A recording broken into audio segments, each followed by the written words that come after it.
B positive പരിപാടിയിലേക്ക് വീണ്ടും സ്വാഗതം. നമ്മുടെ വ്യക്തിത്വത്തെ ബാധിക്കുന്ന ചില കാര്യങ്ങളാണല്ലോ കഴിഞ്ഞ എപ്പിസോഡുകളിൽ നമ്മൾ ചർച്ച ചെയ്തുകൊണ്ടിരുന്നത്.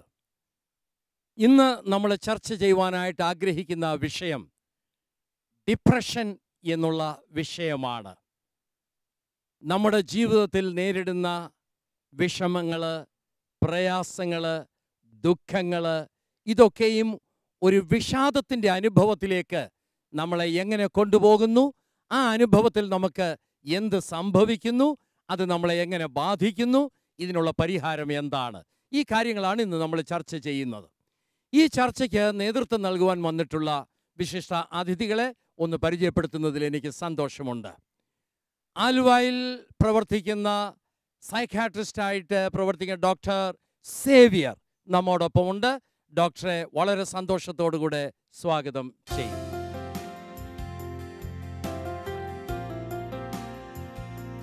കാക്കനാട് കുസുമഗിരി ഹോസ്പിറ്റലിൽ ക്ലിനിക്കൽ സൈക്കോളജിസ്റ്റായിട്ട് പ്രവർത്തിക്കുന്ന doctor Rajan Mathai നമ്മോടൊപ്പമുണ്ട്.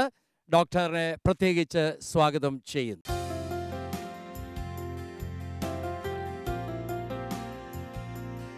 എറണാകുളത്തുള്ള Marthoma college of കൗൺസിലിങ്ങിലെ വിദ്യാർത്ഥികളാണല്ലോ ഇന്നത്തെ ചർച്ചയിൽ പങ്കെടുക്കുവാൻ വന്നിരിക്കുന്നത്. നിങ്ങളെ ഏവരെയും വളരെ സന്തോഷത്തോടുകൂടെ സ്വാഗതം ചെയ്യുന്നു. ജീവിതത്തിൽ ദുഃഖങ്ങളും പ്രയാസങ്ങളും ഉണ്ടാകാത്ത ആരുമില്ല. നമ്മൾ ആഗ്രഹിക്കാത്ത രീതിയിൽ കാര്യങ്ങളൊക്കെ നടക്കുമ്പോൾ നമുക്ക് ദുഃഖമുണ്ടാകും, നമുക്ക് പ്രയാസമുണ്ടാകും. അത് വളരെ നോർമലാണെന്നാണ് എനിക്ക് തോന്നുന്നത്. ജീവിതത്തിലെ ദുഃഖവും പ്രയാസങ്ങളും അല്പം കഴിയുമ്പോൾ നമ്മളതിനെ കൈകാര്യം ചെയ്തു, അത് മറന്നു, അതിനെ റിസോൾവ് ചെയ്തു, പിന്നെയും ജീവിതം മുന്നോട്ട് പോകുന്നു.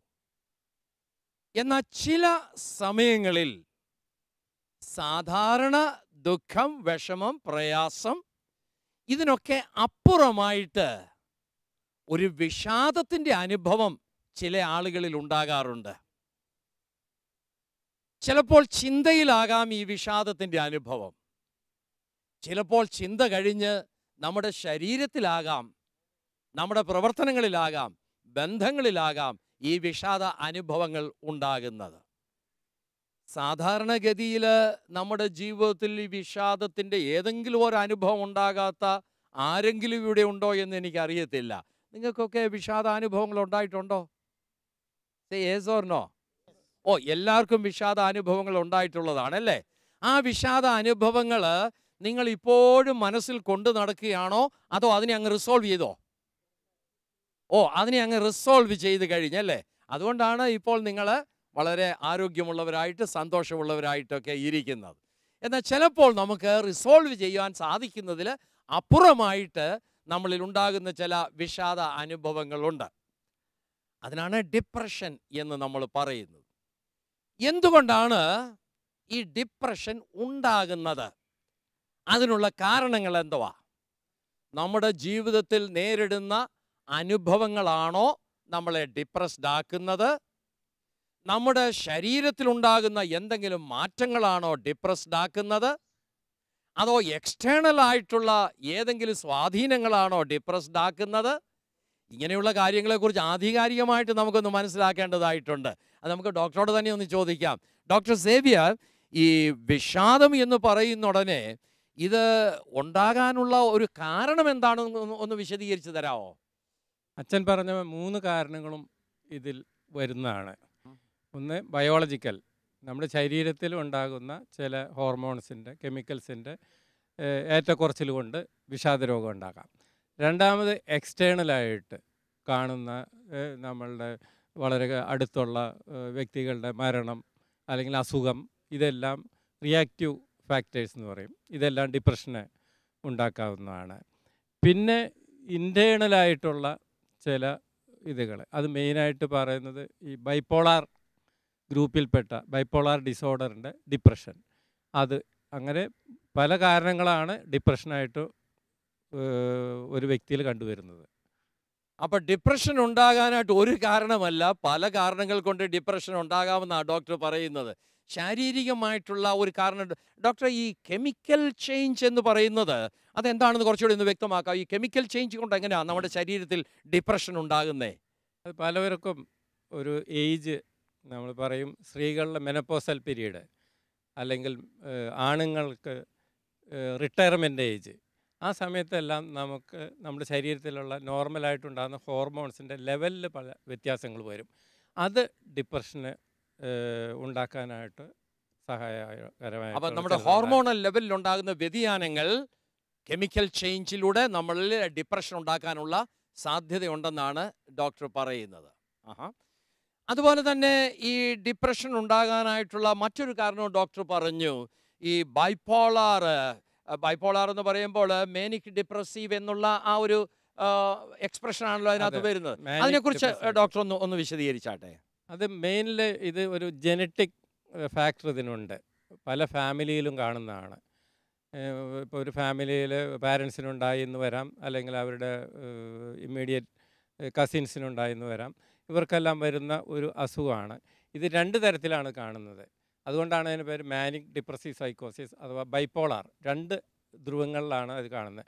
ഒരു ധ്രുവം എന്ന് പറയുന്നത് മാനിയ, ചില ഓവർ ആക്ടിവിറ്റി, കൂടുതൽ സംസാരിക്കുക, ഉറക്കമില്ലായ്ക, എക്സസീവ് എനർജി, ഇതെല്ലാമാണ് അതിൻ്റെ സിംറ്റംസ്. ഒരു വശത്ത് ഡിപ്രഷൻ എന്നുവെച്ചാൽ ലാക്ക് ഓഫ് എനർജി, ഒന്നിനൊരു താല്പര്യമില്ല, എല്ലാം മൂകത, സംസാരം കുറവ്, അങ്ങനെ പലതരത്തിലുള്ള അത് ഡിപ്രഷൻ. ഈ മേനിക്കും ഡിപ്രസീവും തമ്മിൽ ഉള്ള ഗ്യാപ്പ് അത് സഡനായിട്ടുള്ള വേരിയേഷൻ ഉണ്ടാകുമോ? അതിനൊരു പ്രത്യേക പീരീഡ് ഉണ്ടോ? പലതരത്തിലും ഉണ്ടാകാം. ഒരു വർഷത്തിൽ 4 വട്ടം ഇത് ഉണ്ടാകുന്നുണ്ടെങ്കിൽ അതിന് റാപ്പിഡ് സൈക്ലിംഗ് എന്ന് പറയുന്നുണ്ട്. ചിലവർക്ക് വർഷങ്ങൾ കഴിഞ്ഞിട്ടായിരിക്കും. ഒരു മാനിക് സിംറ്റം കഴിഞ്ഞിട്ട് ഒരു പക്ഷേ 10-15 വർഷം കഴിഞ്ഞിട്ടായിരിക്കാം അടുത്ത സിംറ്റം ഉണ്ടാകുന്നത്. അത് ചിലപ്പോൾ മാനിയ ആയിരിക്കാം, ചിലപ്പോൾ ഡിപ്രഷൻ ആയിരിക്കാം. ഒരുപക്ഷെ ഡിപ്രഷൻ ഒരിക്കലും ഉണ്ടാകാതെ മാനിയ മാത്രമായിട്ടും ബൈപ്പോളാർ സിംറ്റം കാണാറുണ്ട്. അപ്പോൾ ഒരു കാരണമാണ് അതൊരു ജനറ്റിക്കൽ ഫാക്ടർ ആയിരിക്കാമെന്നാണ് ഡോക്ടർ പറയുന്നത്. നമ്മളിൽ ഉണ്ടാകുന്ന ചില വ്യതിയാനങ്ങൾ, manic depressive state, bipolar state എന്ന് പറയുന്ന ആ ഒരു അനുഭവത്തിൽ ഈ ഡിപ്രഷൻ ഉണ്ടാകാനുള്ള സാധ്യതയുണ്ട്. ഡോക്ടർ രാജൻ മത്തായി, ഇതിന് സൈക്കോളജിക്കലായിട്ടുള്ള ഏതെങ്കിലും റീസൺ ഈ ഡിപ്രഷനിലേക്ക് സാധാരണ നയിക്കാൻ സാധ്യതയുണ്ടോ? നമ്മൾ ട്രിഗറിങ്, പലപ്പോഴും ഈ ട്രിഗറിങ് എന്ന് പറഞ്ഞാൽ ഉണ്ടാകുന്ന ഒരു സ്ട്രെസ്സ്, ഇപ്പം നേരത്തെ പറഞ്ഞ പോലെയുള്ള തിക്താനുഭവങ്ങൾ, ഇതൊക്കെ വന്നു കഴിഞ്ഞാൽ അതൊരു ട്രിഗറാകാം. പക്ഷേ അതുള്ള എല്ലാവർക്കും വരണമെന്നില്ല. അത് വരാൻ സാധ്യതയുള്ളവരിൽ, വൾണറബിലിറ്റി ഉള്ളവരിൽ അതൊരു ഉന്തിൻ്റെ കൂടെ ഒരു തള്ളെന്ന് പറഞ്ഞ പോലെയുള്ള ഒരു രീതിയിലാണ് അത് പ്രവർത്തിക്കുന്നത്. ഇത് മനസ്സിൽ അടിഞ്ഞുകൂടി കിടക്കുന്നത് ഇടയ്ക്കിടയ്ക്ക് ഇങ്ങനെ പൊങ്ങി വരുമ്പോൾ അത് മാത്രമല്ല, ഡോക്ടർ നേരെ കൃത്യമായിട്ട് പറഞ്ഞു, അത് ചില കെമിക്കൽ പ്രോസസ്സുകൾ, നമ്മളെ കോൺസ്റ്റൻ്റ് ആയിട്ടുള്ള സ്ട്രെസ്സുകൾ പുറത്തുനിന്ന് വരുമ്പോൾ അതിനെ ആക്ടിവേറ്റ് ചെയ്യുകയും അത് ഒരു ഇൽനെസ്, ശരിക്കും ഒരു ഇൽനെസ്സിൻ്റെ ലെവലിലോട്ട് പോവുകയും ചെയ്യും. അതുകൊണ്ടാണ് നമ്മൾ പലപ്പോഴും ഡോക്ടർ പറഞ്ഞ രണ്ടാമത്തെ കാര്യം, നമ്മളെ സ്ട്രെസ്സും സമൂഹത്തിലുള്ള പ്രശ്നങ്ങളും ഒക്കെ വരും. പക്ഷെ അതിൻ്റെ പ്രൈമറി അവസാനമായിട്ട് വന്നു ചേരുന്ന അതൊരു രോഗത്തിൻ്റെ അവസ്ഥയിലോട്ടാണ്. അപ്പോൾ ഈ ഡിപ്രഷൻ ഉണ്ടാകാനായിട്ടുള്ള വിവിധ കാരണങ്ങളെക്കുറിച്ചാണ് നമ്മളിപ്പോൾ കേട്ടുകൊണ്ടിരുന്നത്. നമ്മുടെ ജീവിതത്തിലുണ്ടാകുന്ന അനുഭവങ്ങളൊക്കെ ഡിപ്രഷനിലേക്ക് ചിലപ്പോൾ നയിക്കാം. നമ്മുടെ ശരീരഘടനയിലുണ്ടാകുന്ന മാറ്റങ്ങൾ, നമ്മുടെ ഉള്ളിൽ അടിഞ്ഞുകൂടിയിരിക്കുന്ന തിക്ത അനുഭവങ്ങൾ, ഇതൊക്കെ ഡിപ്രഷനിലേക്ക് നയിക്കാമെന്നുള്ളതാണ് ഇപ്പം നമ്മൾ കേട്ടുകൊണ്ടിരുന്നത്. നമ്മുടെ ജീവിതാനുഭവങ്ങൾ എങ്ങനെയാണ് ഈ ഡിപ്രഷനിലേക്ക് നമ്മളെ നയിക്കുന്നത്? അതിനെക്കുറിച്ച് നിങ്ങൾക്ക് എന്തെങ്കിലും പറയാനായിട്ടുണ്ട്? ജീവിതാനുഭവങ്ങൾ വരുമ്പോൾ ഡിപ്രഷൻ ഉണ്ടാകണമെന്ന് വല്ല നിർബന്ധമുണ്ടോ? അത് ഡിപ്രഷനിലേക്ക് എങ്ങനെയാണ് നയിച്ചുകൊണ്ടിരിക്കുന്നത്? അതിനെക്കുറിച്ച് എന്താ നിങ്ങളുടെ ഒരു അഭിപ്രായം എന്ന് കേട്ടോ? യെസ്, ഇതിനകത്ത് സ്വഭാവ വൈകല്യങ്ങൾ കൊണ്ട്, ഫോർ എക്സാമ്പിൾ ഒരു അഡിക്ഷൻ അങ്ങനെയുള്ളതായുള്ള സാഹചര്യങ്ങൾ കൂടിയൊക്കെ പോകുന്നത് കൊണ്ട് അതിൻ്റെ ഫലമായിട്ടും ഇങ്ങനെയുള്ളതായുള്ള ഒരു സാഹചര്യത്തിലേക്ക് പോകുന്നത് കണ്ടിട്ടുണ്ടല്ലോ. പിന്നെ രണ്ടാമത്, ഒരു മറ്റുള്ളവരുമായുള്ള ബന്ധത്തിൽ പലപ്പോഴും ഉദ്ദേശിക്കുന്ന രീതിയിലുള്ളതായ സപ്പോർട്ടില്ല, അവിശ്വാസം ഉണ്ടാകുന്ന സാഹചര്യത്തിൽ പോകുമ്പോൾ തനിക്ക് തനിയെ അവിടെ നിൽക്കാനായിട്ട് സാധിക്കുകയില്ല എന്നുള്ള രീതിയിലുള്ളതായ ഒരു ഭാരവും കണ്ടുവന്നിട്ടുണ്ട്. അതായത് ഒരനുഭവം ഉണ്ടാകുമ്പോൾ ആ അനുഭവത്തോടെ നമ്മുടെ മനസ്സ് എങ്ങനെ പ്രതികരിക്കുന്നു എന്നുള്ളതിലേക്കാണ് അത് വിരൽ ചൂണ്ടാനായിട്ട് ശ്രമിച്ചത്. അതായത് ഈ അനുഭവങ്ങളുടെ മധ്യേ ഞാൻ തകർന്നു പോയി, ഇതിനെ നേരിടാൻ ഞാൻ കെൽപ്പുള്ളവനല്ല, ഞാൻ മുഴുവനും നഷ്ടപ്പെട്ടു പോയി എന്നുള്ള ചിന്ത ഡെവലപ്പ് ചെയ്യുന്നവരിൽ ഈ വിഷാദം കൂടുതലായിട്ട് വരുവാനുള്ള സാധ്യതകളുണ്ട്. അപ്പോൾ ജീവിത അനുഭവങ്ങളല്ല ഒരു രീതിയിൽ വിഷാദം ഉണ്ടാക്കുന്നത്. ജീവിത അനുഭവങ്ങളോടുള്ള നമ്മുടെ പ്രതികരണമാണ്. ആ ജീവിത അനുഭവമായുള്ള ബന്ധത്തിൽ നമ്മൾ നമ്മളെ എങ്ങനെ കാണുന്നു എന്നുള്ളതാണ്. ആ അനുഭവത്തിൽ ഞാൻ എന്നെക്കുറിച്ച് എന്തു പറയുന്നു എന്നുള്ളതാണ്. ആ രീതിയിൽ ജീവിതാനുഭവങ്ങൾ വിഷാദം നമ്മളിൽ ഉണ്ടാക്കാൻ സാധ്യതയുണ്ട്. അപ്പോൾ വിവിധങ്ങളായിട്ടുള്ള കാരണങ്ങൾ പറഞ്ഞു. എന്തോ പറയാനാണ്? ഡിപ്രഷൻ മൂലം സൂയിസൈഡ് ചെയ്യുന്ന കേസ് ഞാൻ കണ്ടിട്ടുണ്ട്. അതായത് എനിക്ക് നേരിട്ട് എനിക്ക് അനുഭവം ഉണ്ട്. നമുക്ക് അതിലേക്ക് വരാം. ഈ ഡിപ്രഷൻ്റെ അനന്തര ഫലങ്ങൾ എന്തൊക്കെയാകുന്നു എന്നുള്ളത് ചർച്ച ചെയ്യുമ്പോൾ ഇത് എടുത്ത് പറയണം. അതിലേക്ക് വരാം. ഇപ്പോൾ ഡിപ്രഷൻ ഉണ്ടാകാനുള്ള കാരണങ്ങളാണ് നമ്മൾ പറഞ്ഞു. ഡിപ്രഷൻ വിവിധ കാരണങ്ങളാൽ ഉണ്ടാകുന്നു. ഈ ഡിപ്രഷൻ നമ്മളെ ഏത് രീതിയിലാണ് ബാധിക്കുന്നതെന്ന് ഇനി നമുക്ക് നോക്കാം. അല്ലെങ്കിൽ ഇത് ബാധിക്കുന്നില്ലെങ്കിൽ പിന്നെ നമുക്ക് ഈ ഡിപ്രഷൻ ഉള്ളതുകൊണ്ട് വലിയ കുഴപ്പമൊന്നുമില്ലല്ലോ. നിങ്ങൾക്കൊന്ന് പറയാമോ ഈ ഡിപ്രഷൻ നിങ്ങളെ ഏത് രീതിയിലൊക്കെയാണ് ബാധിക്കുന്നതെന്ന് ഒന്ന് പറയാമോ? ഈ ഡിപ്രഷൻ ഏത് രീതിയിലാണ് ബാധിക്കുന്നതെന്നുള്ളത്? ഒരു കാര്യം ചെയ്യാനൊരു താല്പര്യമില്ലായ്മ വരും. പിന്നെ ജീവിതത്തിന് തന്നെ ഒരു അർത്ഥമില്ലാത്തതുപോലെ വരും. ഒരു താല്പര്യമില്ലായ്മ, ഒരു അർത്ഥമില്ലായ്മ. പിന്നെ കുട്ടികളിലും ചിലപ്പം ഇപ്പം ഡിപ്രഷൻ കാണുന്നുണ്ട് കൂടുതലായിട്ടും. അത് എസ്പെഷ്യലി ഇപ്പം പരീക്ഷയ്ക്കൊക്കെ എപ്പോഴും തോക്കൊക്കെ ആണെങ്കിൽ അതും അവരെ ആ ഒരു തലത്തിലേക്ക് കൊണ്ടുപോകും. എന്നാൽ അവിടെ ഒരു കാര്യം മനസ്സിലാക്കണ്ട. ഡോക്ടറോട് ചോദിച്ച് നമുക്കത് കൂടുതൽ മനസ്സിലാക്കാം. മുതിർന്നവരിൽ മാത്രമല്ല, പരീക്ഷ എഴുതുന്നവരിൽ മാത്രമല്ല, കൊച്ചുകുട്ടികളിലും ഡിപ്രഷൻ ഉണ്ടാകാനുള്ള സാധ്യതയുണ്ടെന്നാണ് ഞാൻ മനസ്സിലാക്കിയിരിക്കുന്നത്. ഡോക്ടറോട് പിന്നീട് നമുക്ക് ചോദിച്ചത് ഉറപ്പ് വരുത്താം. ഏതായാലും ഡിപ്രഷൻ ഉണ്ടാകുന്ന അവസരത്തിൽ നമ്മുടെ ജീവിതത്തിൽ ഒരർത്ഥം നഷ്ടപ്പെട്ട അവസ്ഥ, ഒരു ഹോപ്പ്ലെസ്നെസ്, ഒന്നും ചെയ്യുവാനുള്ളൊരു താല്പര്യമില്ലായ്മ, മറ്റെന്തെങ്കിലും സിംറ്റംസ് ഈ ഡിപ്രസീവ് സ്റ്റേറ്റിൽ ജീവിതത്തോടുള്ള നിരാശ, ജീവിതത്തോടുള്ള അർത്ഥമില്ലായ്മ. അപ്പൊ അത് നമുക്ക് പറഞ്ഞു തുടങ്ങാം. പിന്നെ നമുക്ക് സൂയിസൈഡിലേക്ക് വരാം. അപ്പൊ ജീവിതത്തോടുള്ള എൻ്റെ അർത്ഥമില്ലായ്മ, ഇനിയും ജീവിച്ചിട്ട് കാര്യമില്ല, എന്നെ കൊണ്ടൊന്നും സാധിക്കാനില്ല, ജീവിതത്തിൻ്റെ മീനിങ് നഷ്ടപ്പെട്ടു എന്നുള്ളൊരവസ്ഥയിലാണല്ലോ പിന്നെ ഈ സൂയിസൈഡിലേക്ക് പോകുന്നു എന്ന് പറയുന്നത്. പിന്നെ അതുപോലെയുള്ള ചെയ്തുകൊണ്ടിരിക്കുന്ന കാര്യങ്ങളിൽ ഇപ്പം സ്ഥിരമായിട്ട് ചെയ്തുകൊണ്ടിരിക്കുന്നതായിരിക്കാം, അതിലുള്ള ഒരു സന്തോഷവും അതിനകത്തുള്ള പൊതുവെ ഒരു സന്തോഷമില്ലായ്മ അല്ലേ? നമ്മളെ കാണുമ്പോൾ പൊതുവെ ഒരു സന്തോഷമില്ലായ്മ. സമൂഹവുമായുള്ള ബന്ധം നഷ്ടപ്പെടുത്തും. നമ്മുടെ സോഷ്യൽ റിലേഷൻഷിപ്പിൽ ഉണ്ടാകുന്ന ഒരു വിച്ഛേദനം അല്ലേ, ഒരു വിഡ്രോവൽ. ബാക്കിൽ നമുക്ക് വേണ്ടപ്പെട്ടവരുടെ സപ്പോർട്ട് കിട്ടുന്നില്ല അങ്ങനത്തെ ഒരു അവസ്ഥ വരുമ്പോഴേക്ക് ഡിപ്രഷനിലേക്ക്, സപ്പോർട്ട് കിട്ടാതില്ലല്ലോ എന്ന് വരുമ്പോഴത്തേക്ക് ഇത് ഏതൊക്കെ രീതിയിൽ നമ്മളെ ബാധിക്കുന്നു എന്നുള്ളതാണ് നമ്മൾ നോക്കുന്നത്. ഏതൊക്കെ രീതിയിൽ ഇതിന്റെ സിംറ്റംസ് വെളിയിൽ വരുന്നു എന്നുള്ളതാണ് നമ്മൾ നോക്കുന്നത്. ജീവിതത്തിന്റെ അർത്ഥമില്ലായ്മ, എന്നെ കൊണ്ട് ഇനി ഒന്നിനും കൊള്ളത്തില്ല, എന്നെ കൊണ്ട് ഒന്നിനും കൊള്ളത്തില്ല എന്നുള്ള ഒരവസ്ഥയിലേക്ക് ഇവരെത്തി എന്ന് വരാം. ഓക്കെ, നമ്മുടെ നോർമൽ കാര്യങ്ങൾ പോലും ചെയ്യാനുള്ള ഒരു ഉന്മേഷം അവർക്ക് കാണത്തില്ല. നമ്മുടെ നോർമൽ ആയിട്ടുള്ള കാര്യങ്ങൾ ചെയ്യുവാനുള്ള ഉന്മേഷം പോലും അങ്ങനെയുള്ള ആളുകളിൽ കാണുകയില്ല എന്നുള്ളത്. എല്ലാ സാഹചര്യത്തിനും നെഗറ്റീവ് സൈഡ് കാണാൻ ശ്രമിക്കും. ഏത് സാഹചര്യം വന്നാലും അവിടെ ഒരു നെഗറ്റീവ് ആയിരിക്കും ഞാൻ കാണുന്നത്, പോസിറ്റീവ് ഒന്നും എന്നെ കൊണ്ട് കാണാനായിട്ട് സാധിക്കുകയില്ല എന്നുള്ളതാണ്. ഓർഗനൈസ്ഡ് ആവാതിരിക്കുക, എല്ലാ കാര്യങ്ങളിലും ഡിസോർഗനൈസ്ഡ് വേയിൽ കാര്യങ്ങൾ മുന്നോട്ട് പോകുക. അപ്പം നിങ്ങൾ ഈ പറഞ്ഞതിൻ്റെ ആകെത്തുക എടുക്കുകയാണെന്ന് വരികിൽ ഇതെല്ലാം നമ്മളെ നോർമൽ ലൈഫിൽ നിന്ന് അല്പം വ്യതിചലിപ്പിക്കുന്നു എന്നുള്ളതാണ്. ഒരു സന്തോഷമില്ലായ്മ, ഒരർത്ഥം നഷ്ടപ്പെട്ട അവസ്ഥ, ഒരു ഡിസോർഗനൈസ്ഡ് ലൈഫ്, എല്ലാത്തിലും നെഗറ്റീവ് കാണുന്ന ഒരു രീതി, ഇങ്ങനെ പല രീതികളിൽ ഇത് നമ്മൾ പ്രകടിപ്പിച്ചു കൊണ്ടിരിക്കും. ഈ അർത്ഥമില്ലായ്മ മുന്നോട്ട് വളരുമ്പോഴാണ് മുമ്പേ പറഞ്ഞല്ലോ എന്തുവായിരുന്നത്, സൂയിസൈഡിലേക്ക് നമ്മളെ നയിക്കും. അതിനെക്കുറിച്ച് ഒന്ന് പറഞ്ഞാട്ടെ. എനിക്ക് പേഴ്സണലായിട്ട് അറിയാവുന്ന ഒരു കേസ്, അതായത് ഒരു യങ് ഗേള് ജസ്റ്റ് മാരീഡ് കഴിഞ്ഞിട്ട് അവിടോട്ട് വന്നതേ ഉള്ളൂ. ആ സമയത്ത് ഈ ഡിപ്രഷൻ്റെ മരുന്ന് കഴിച്ചുകൊണ്ടിരിക്കുന്ന ആളായിരുന്നു. അപ്പോൾ അതിനുവേണ്ടി ഒരു സാഹചര്യം ഉണ്ടാക്കി, അതായത് ഈ സൂയിസൈഡിന് വേണ്ടി ഒരു സാഹചര്യം ഉണ്ടാക്കിയതായിട്ട് ഞങ്ങൾ അവിടെ മനസ്സിലാക്കി.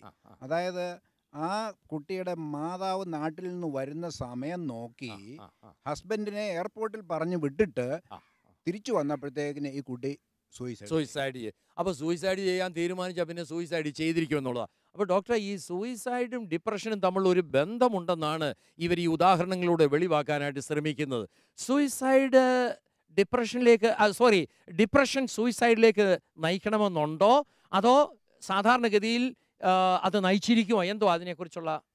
ഡിപ്രഷൻ്റെ ഏറ്റവും വലിയ കോംപ്ലിക്കേഷനാണ് സൂയിസൈഡ്. എന്ന് വെച്ചാൽ ഡിപ്രസീവ് പേഷ്യൻസിൽ മെജോറിറ്റി മരിക്കുന്നത് സൂയിസൈഡ് എന്നാണ്.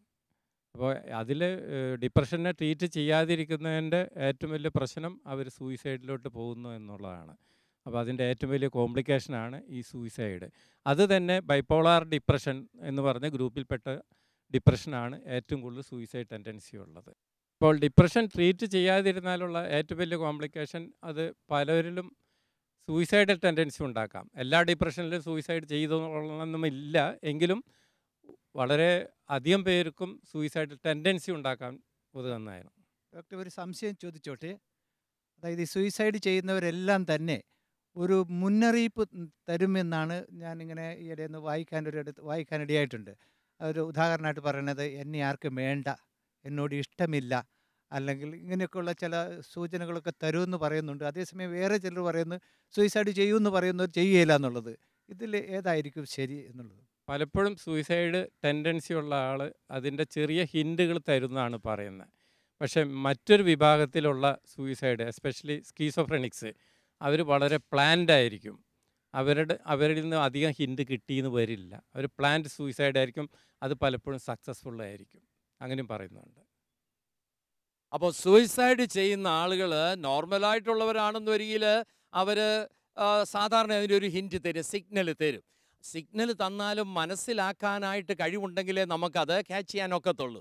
അപ്പോൾ ഒരു കൗൺസിലേഴ്സ് എന്നുള്ള നിലയിൽ ഇങ്ങനെ സൂയിസൈഡ് ചെയ്യാൻ പോകുന്നവർ പറയുന്ന അല്ലെ തരുന്ന സിഗ്നൽസ് മനസ്സിലാക്കാനായിട്ട് നമ്മൾ കഴിവുള്ളവരായിരിക്കണം.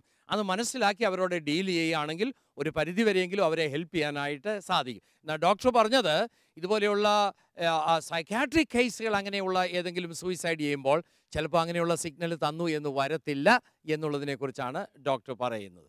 അപ്പോൾ ഏതായാലും ഡിപ്രഷന് വേണ്ട രീതിയിൽ ട്രീറ്റ് ചെയ്യുന്നില്ലെങ്കിൽ അത് സൂയിസൈഡിലേക്ക് പോകുവാനുള്ള സാധ്യത ഉണ്ട്. ഈ സൂയിസൈഡിലേക്കല്ല ഡോക്ടർ രാജൻ മത്തായി ഇത് സൂയിസൈഡിലേക്ക് പോകുന്ന കേസിനെ കുറിച്ച് നമ്മൾ പറഞ്ഞു. ഈ ഡിപ്രഷൻ മറ്റേതൊക്കെ രീതിയിലാണ് നമ്മളെ ബാധിക്കുന്നത്, ഏത് രീതിയിലൊക്കെ നമ്മുടെ ഭക്ഷണ ക്രമീകരണത്തെ ഇത് ബാധിക്കുന്നുണ്ടോ, നമ്മുടെ സ്ലീപ്പിനെ ഇത് ബാധിക്കുന്നുണ്ടോ, റിലേഷൻഷിപ്പിനെ ബാധിക്കുന്നുണ്ടോ, അതിനെക്കുറിച്ചൊന്ന് അറിഞ്ഞാൽ കൊള്ളാം. ഡിപ്രഷൻ്റെ ആദ്യത്തെ ഒരു പ്രധാന ലക്ഷണങ്ങളിൽ ഒന്ന് വിശപ്പല്ല, രുചി കുറയുക എന്നുള്ളതാണ്. നമ്മൾ പറയും ഉറക്കം കുറയുന്നു, രുചി കുറയുന്നു, ഭക്ഷണം കഴിക്കുന്നുണ്ട്, എന്തെങ്കിലും കഴിക്കണ്ടേ എന്ന് വിചാരിച്ചു, പക്ഷേ ഭക്ഷണം ആസ്വദിച്ച് കഴിക്കാൻ പറ്റുന്നില്ല എന്നുള്ളത്, അതിനോടനുബന്ധിച്ച് വെയിറ്റ് കുറയുക എന്നുള്ളത്, ഇതൊക്കെയാണ് നമ്മൾ സാധാരണ ആശുപത്രിയിൽ വരുമ്പോൾ ചോദിക്കുന്ന സംഗതികൾ. അപ്പോൾ ഭക്ഷണക്രമത്തിൽ വരും. ചില ഡിപ്രസീവ് പേഷ്യൻസ് അമിതമായിട്ട് ഭക്ഷണം കഴിക്കുമല്ലോ. ആങ്സൈറ്റി കൊണ്ടൊക്കെ ഓവർ ഈറ്റിംഗ് അതിൻ്റെ ഒരു പാർട്ടാകാം. പക്ഷെ പലപ്പോഴും ഇതാണ് ഏറ്റവും നമ്മൾ കൂടുതലായിട്ട് കാണുന്നത്. പിന്നെ പലരും നേരത്തെ പറഞ്ഞ നിത്യജീവിതത്തിൻ്റെ കാര്യങ്ങൾ നടത്താൻ പറ്റുകയില്ല, ഉന്മേഷക്കുറവ്. രാവിലെ എഴുന്നേൽക്കുമ്പോഴാണ് ഈ ഉന്മേഷക്കുറവ് ഏറ്റവും കൂടുതൽ.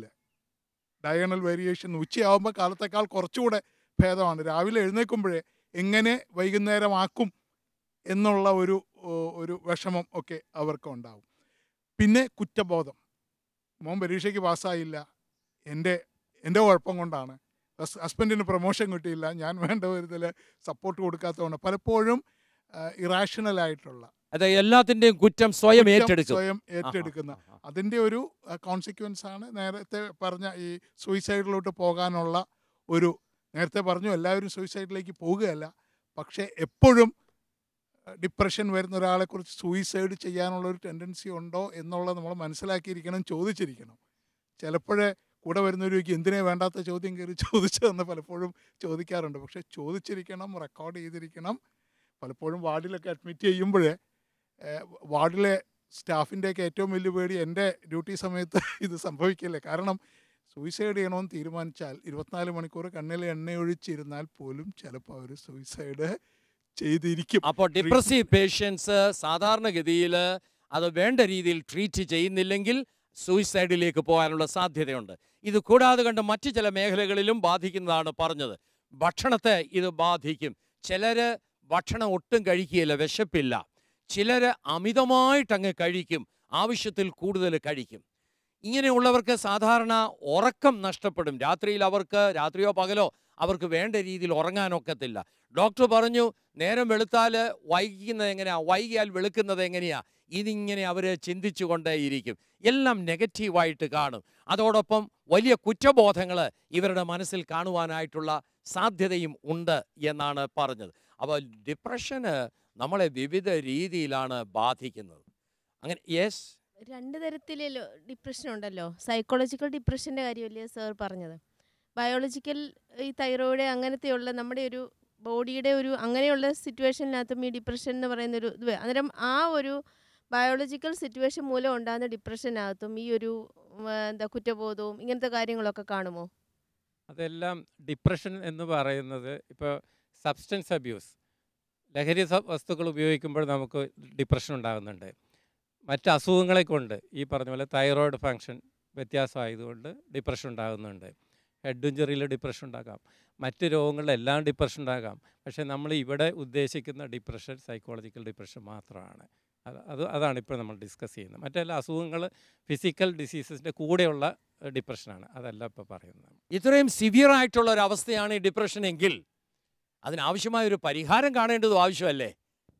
ഡോക്ടർ ആദ്യം പറഞ്ഞു ഇതിന് ട്രീറ്റ്മെൻ്റ് ഉണ്ട് എന്നുള്ളതിനെക്കുറിച്ച് പറഞ്ഞു, മെഡിക്കൽ ട്രീറ്റ്മെൻറ്റ്.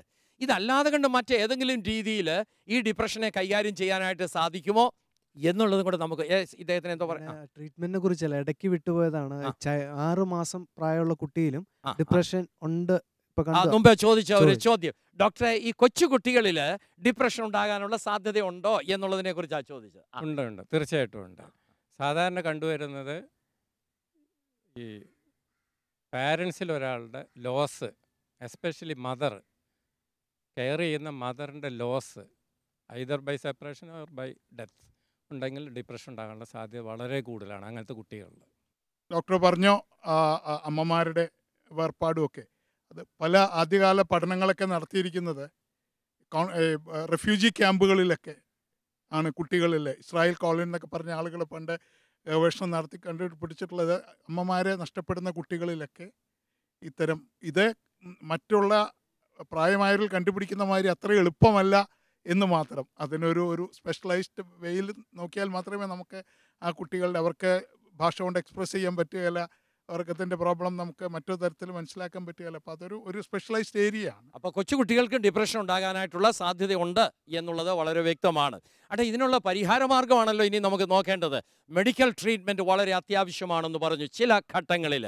ഇതിന് സൈക്കോതെറാപ്പി വല്ലതും ഉണ്ടോ ഡോക്ടർ രാജൻ? നമ്പർ 1 എപ്പോഴും മെഡിക്കൽ ട്രീറ്റ്മെൻ്റ് ആണ് ഡിപ്രഷനിൽ നമ്മൾ നോക്കേണ്ടത്. കാരണം എപ്പോഴും സൂയിസൈഡിൻ്റെ ഒരു ത്രെറ്റ് ഉണ്ട്, അങ്ങനെയുള്ള കാര്യങ്ങൾ. അപ്പോൾ അത് എപ്പോഴും റൂൾ ഔട്ട് ചെയ്തിട്ട് വേണം നമ്മൾ സൈക്കോതെറാപ്പിയിലോട്ട് വരാനായിട്ട്.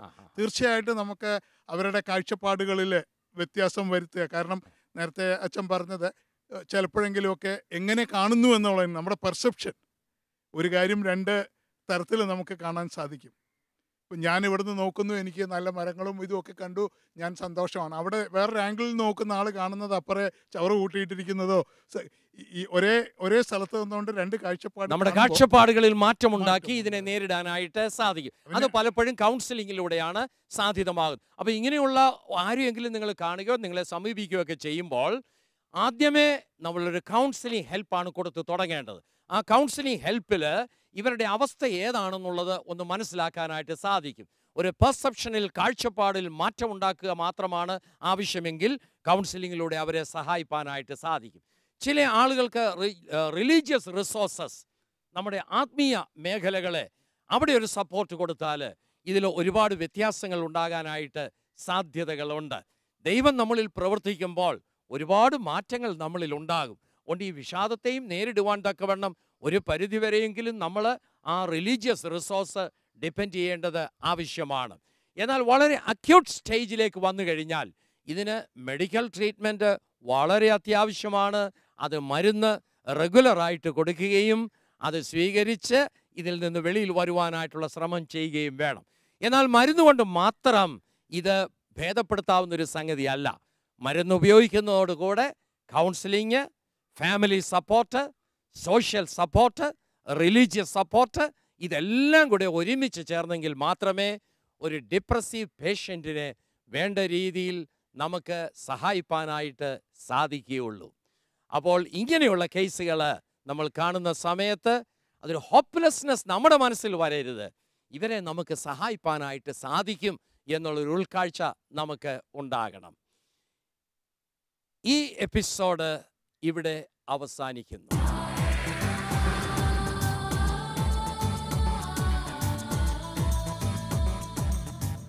ഈ എപ്പിസോഡിനെ കുറിച്ചുള്ള നിങ്ങളുടെ അഭിപ്രായങ്ങൾ ഞങ്ങളെ എഴുതി അറിയിക്കേണ്ടുന്ന വിലാസം: the producer, B positive, Shalom TV, Peruvannamuzhi, Kozhikode. ഇനി വീണ്ടും കണ്ടുമുട്ടുന്നതുവരെ എല്ലാവിധ മംഗളങ്ങളും എല്ലാവർക്കും നേരുന്നു. B positive.